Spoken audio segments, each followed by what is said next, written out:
तो सियासी गतिविधियां लगातार जोरों पर है और पालाराम सैनी के साथ वो नेता मौजूद है जिनका टिकटार्थियों की दौड़ में नाम शामिल था और पैनल में नाम शामिल था जिन पर कहा जा रहा था कि जननायक जनता पार्टी दांव खेल सकती है। लेकिन ये मेल मिलाप आप देख लीजिएगा किस तरीके से टिकट कटने की बात करें या फिर टिकट कटने के बाद काफी नेता नाराज हो जाते हैं, लेकिन यहाँ पर लड्डू खिलाते हुए नजर आ रहे हैं पालाराम सैनी को। और पालाराम सैनी से भी बातचीत करेंगे कि क्या कुछ कहना है और किस तरीके की वो रणनीति रहने वाली है जो भारतीय जनता पार्टी और इंडिया गठबंधन के प्रत्याशियों के लिए संकट की घड़ी शुरू कर सकती है। पालाराम जी बहुत बहुत स्वागत है और सबसे पहले ढेर सारी बधाई। धन्यवाद भाई साहब आपका और आपको चैनल को देखने वाले सभी साथियों को मैं नमस्कार करता हूँ। पालाराम जी वो कौन सी अब रणनीति है, जिस तरीके से आपने कहा कि आपकी योजनाएं इस तरीके की है, लेकिन बड़े दिग्गज नेता सामने हैं, कोई हेलीकॉप्टर से चुनाव प्रचार प्रसार करता है, कोई बड़ी बड़ी फॉर्च्यूनर में प्रचार प्रसार करता है, तो किस तरीके से टक्कर दे पाएंगे? सबसे बड़ी जनता होती है, जनता से बड़ा कोई नहीं होता जी। जनता जिसको आशीर्वाद देगी वही धुरंधर बनेगा, वही फॉर्चून में बैठेगा और वही हेलीकॉप्टर में बैठेगा। जनता से बड़ी कोई भी अदालत नहीं है। जनता की अदालत सबसे बड़ी अदालत है। मुझे कुरुक्षेत्र की जो लोकसभा की जनता है, मेरे बड़े बुजुर्ग युवा साथी और खासकर मेरी मातृशक्ति, पूरा मुझे विश्वास है उनके ऊपर कि वो अपने बेटे को आशीर्वाद भी देंगी, उसकी सपोर्ट भी करेंगे। अंतिम 6 महीने में नायब सैनी को मुख्यमंत्री तो बना दिया गया, लेकिन कुरुक्षेत्र लोकसभा की सीट बलि चढ़ गई।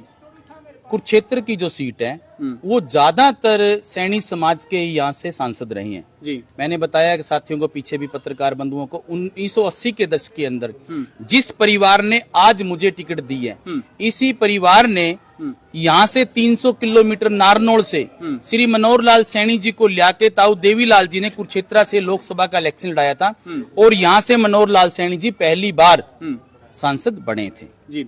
उसके बाद हमारे यहाँ से गुरदयाल सैनी जी सांसद बने हैं, वो भी इंडिया लोकदल पार्टी से बने हैं। तो आज भी जो टिकट दी है तो ताऊ देवीलाल जी के परिवार ने ही सैनी समाज का मान सम्मान बढ़ाया है, अपने बेटे को, अपने बच्चे को, अपने कार्यकर्ता को टिकट दी है। कुरुक्षेत्र लोकसभा में गुरदयाल सैनी, कैलाशो सैनी, नायब सैनी, राजकुमार सैनी और सामने चुनाव लड़ते रहे हैं जिंदल परिवार। एक बार फिर जिंदल परिवार सैनी समाज के सामने खड़ा है और एक सैनी बड़ा चेहरा ही प्रचार प्रसार कर रहा है जिंदल परिवार के लिए। सैनी समाज ईमानदार और समझदार समाज है और सैनी समाज को पूरा देश और पूरा प्रदेश जानता है। सैनी समाज का ज्यादातर यहाँ से कैंडिडेट रहा है। सैनी समाज के तकरीबन जितने भी नेता हैं, चाहे वो कैलाशो सैनी है, गुरदयाल सैनी है, राजकुमार सैनी है, सबके सब नेता मेरी सपोर्ट भी करेंगे, मेरा सहयोग भी करेंगे और अपने भाई को, अपने बेटे को आशीर्वाद भी देंगे। तो नायब सैनी भी सपोर्ट करेंगे? नायब सैनी जी को मैं प्रार्थना तो करूंगा कि भाई मैंने आपको एक बारी नारायणगढ़ से एमएलए बनाया था, मैं सपोर्ट करके आया था, फिर मैंने कुरुक्षेत्र से आपको सांसद बनाया है, अब मेरी बारी है भाई, थोड़ा सा मेरा भी ध्यान कर ले। आपके सामने पैनल में जिनका नाम था वो भी सामने है और लड्डू खिलाकर शुभकामनाएं दे रहे हैं। तो कई बार अक्सर रहता है कि टिकट कटने पर धड़े बन जाते हैं, तो किस तरीके से प्यार है जो ढुल साहब ने दिया है? देखो, मांगेराम ढुल जी ये मेरे पिता के समान हैं और हमारे बड़े हैं और पार्टी के वरिष्ठ नेता हैं। इनको जब पता लगा कि पालाराम सैनी को टिकट मिली है तो सबसे पहले आके इन्होंने मेरा मुंह मीठा कराया।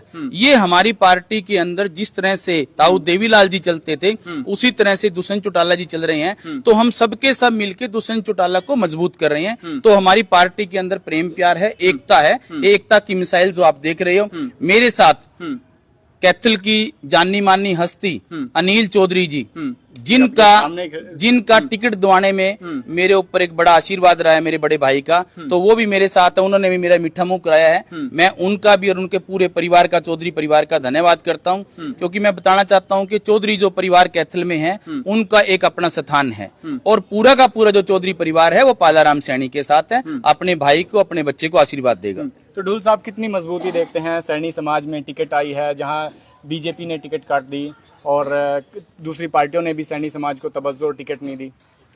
देखिए, सबसे हमारी खुशी की बात तो ये है कि जिंदल जी यहाँ पीछे जब चुनाव लड़े तो 10 साल यहाँ आके नहीं देखा।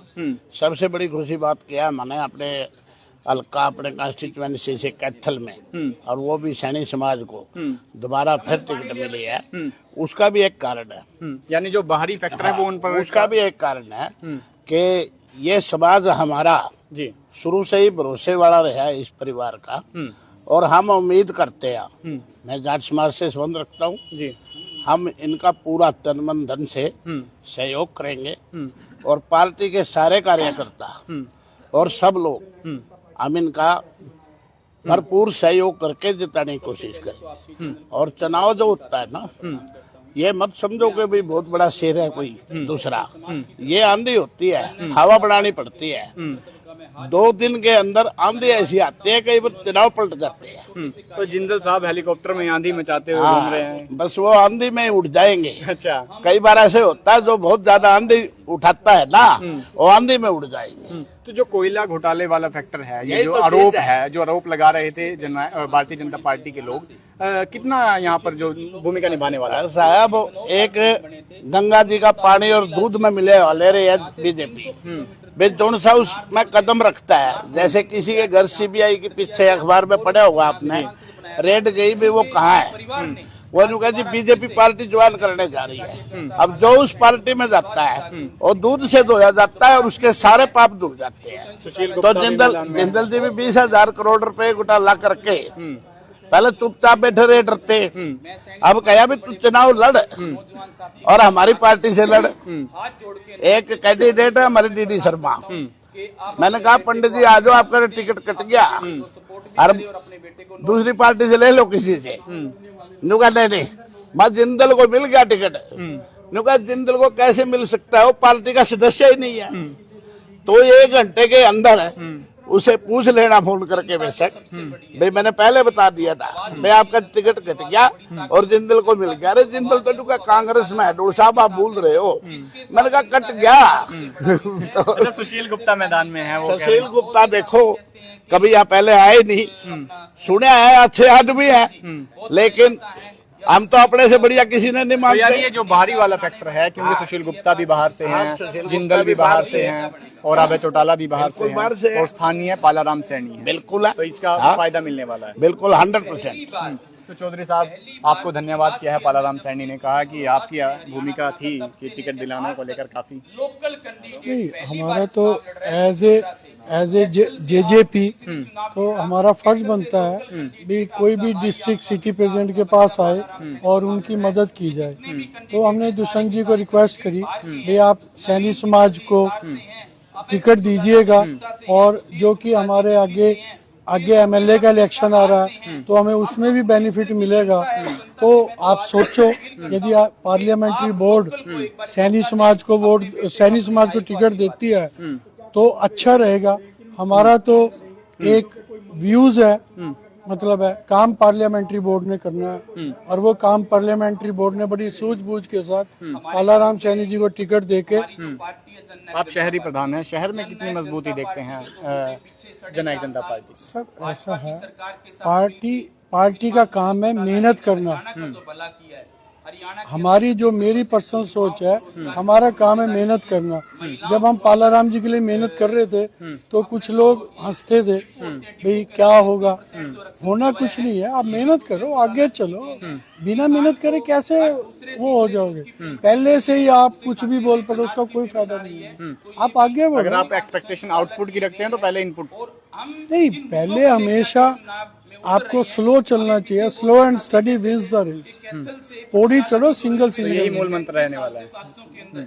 तो ये थे हमारे साथ चौधरी साहब और लड्डू वगैरह यहाँ पर पूरे चले हुए हैं। और पूरे मैं अगर बात करूँ तो सभी तरफ यहाँ पर तमाम लोगों का तांता लगा हुआ है और बधाई देने के लिए लोग पहुँच रहे हैं। और पालाराम सैनी के साथ तमाम समर्थक और वो यहाँ पर इकट्ठा होने शुरू हो चुके हैं। और जैसे ही टिकट का घोषणा हुई वैसे ही समर्थकों का और शुभकामना देने वालों का तांता लगना शुरू हो गया। वीडियो को शेयर करके कमेंट बॉक्स में राय जरूर दे दीजिए।